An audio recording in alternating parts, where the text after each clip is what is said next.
Co-op Radio Station. You're listening to Conscious Living Radio on Co-op Radio Station 100.5 FM. My name is Andrew Resmer. And I'm Tasha Sims. Tasha, can you tell us who is next? We've got Paul, Tall Paul, and Anne joining us now. So Paul was born in Toronto. He's an elder of the community here now. He's lived in East Van for 16 years. He has an undergraduate degree in sociology from the University of Waterloo, a master's of divinity from Acadia University in Nova Scotia. His travels have taken him across the country by bicycle through Europe, a hospital building mission in Kenya, climbing in Nepal, pilgrimages through India, Thailand, and China. He's a sculptor, a carpenter, an actor, a photographer, community builder, and a healer. And Anne is here as well. We're hoping you're going to introduce Anne for us. Will you do that? Tell us about Anne. Oh, Anne's a dear member of our community. Maybe we'll let her tell a little bit about.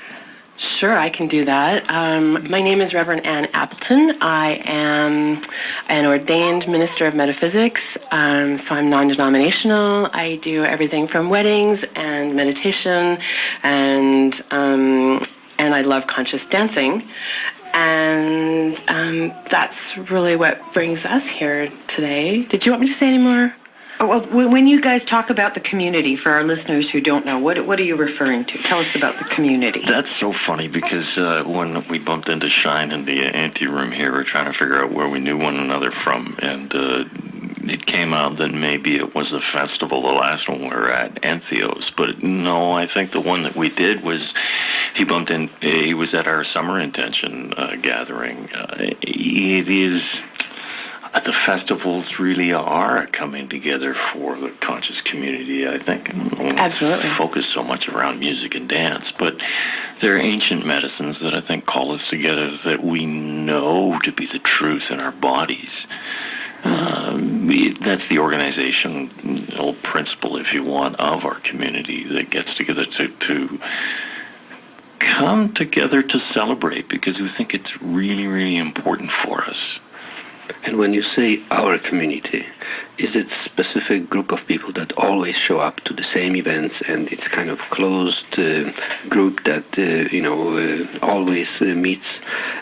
Or is it open and community is created at the spur of the moment when there is Antheos or there is intentions or whatever else? That's the community that becomes a community in that moment.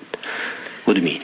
As you've said, it is the real-life, real-time community, and I've grown very, very fond of the magic that happens on dance floors into the wee hours, and our events often are days long. Now, we don't dance all day, all night, but there's the opportunity for the freak in all of us to come out, and we can just move the way our bodies need to. I really, really believe in the healing power of dance.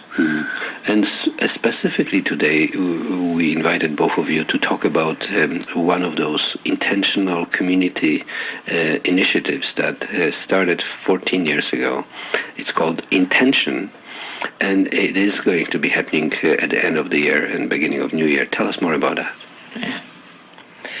Sure. So, Intention did start about 14 years ago. It was started essentially a group of friends getting together who wanted to be out of the city during the craziness of Y2K.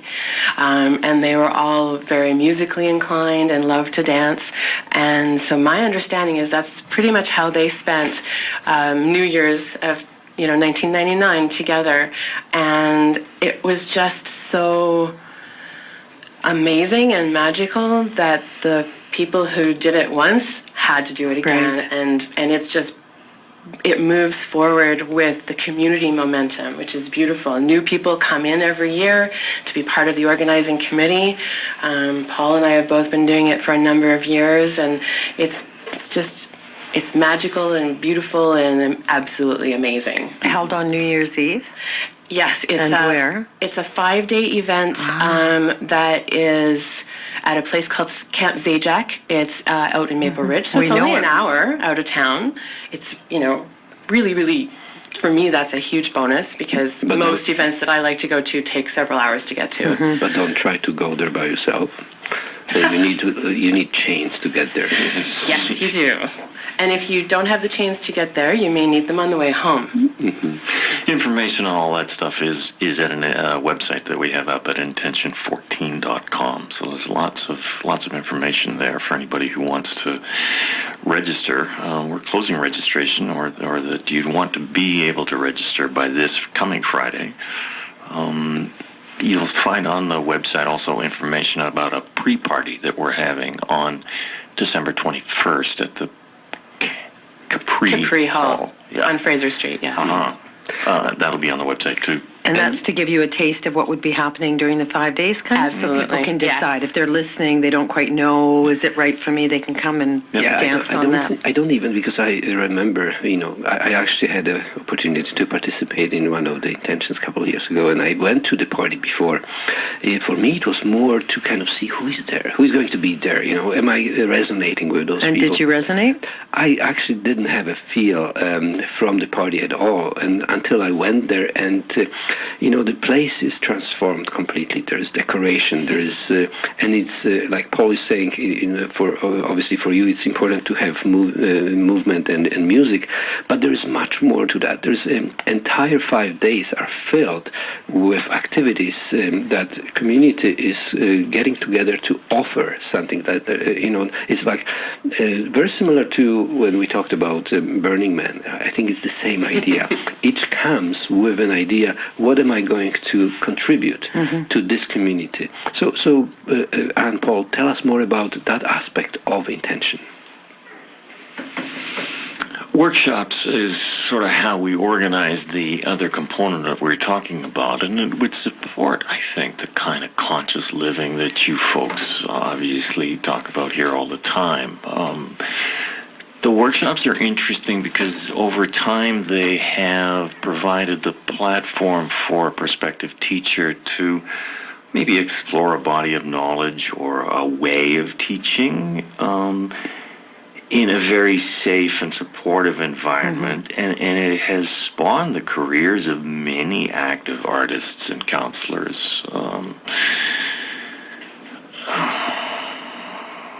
And they could be, what's the wide variety of workshops, and it varies from year to year depending on what our focus is. Sure, everything from meditation to fire spinning to swing dancing, and it depends on who shows up this year and has something to offer. Yeah, I remember when I was there a couple of years ago, there was probably about 30 different independent workshops or some kind of gatherings happening, sometimes few at the same time, to be chosen from. So it is filled with potential experiential opportunities.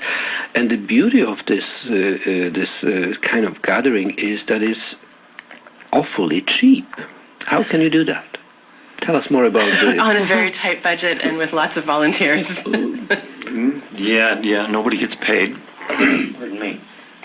And we're really just trying to cover our expenses so that we can have the authentic experience of dance. We have just finished a fundraiser that's behind us, and we had the 21st, the party that we have, any profits that we gain from that will be used to help out people who, you say that maybe it is very inexpensive. Some people find it prohibitively expensive, and we don't really like people not to come because they can't afford it. So the fundraisers are for a scholarship fund that we have for people. We're also an all-ages community, and a number of our community members have been with us for a number of years. So we've seen them, join with partners and have children, and so they're bringing their children with them. It's a full community. And that becomes a bit expensive. So we like to have the scholarship fund to be able to pay for the children. Well, we just run out How of many time. people? Can I get a picture of? About 120 people, and can I just say that some of my highlights are sitting on squished benches, eating really awesome meals, and being interrupted with announcements, and also just random craziness and fun. Yeah. You have to go there to experience it. Thank you so much. Sounds incredible. Thank you both. Thanks, you guys. Cheers. Thank you.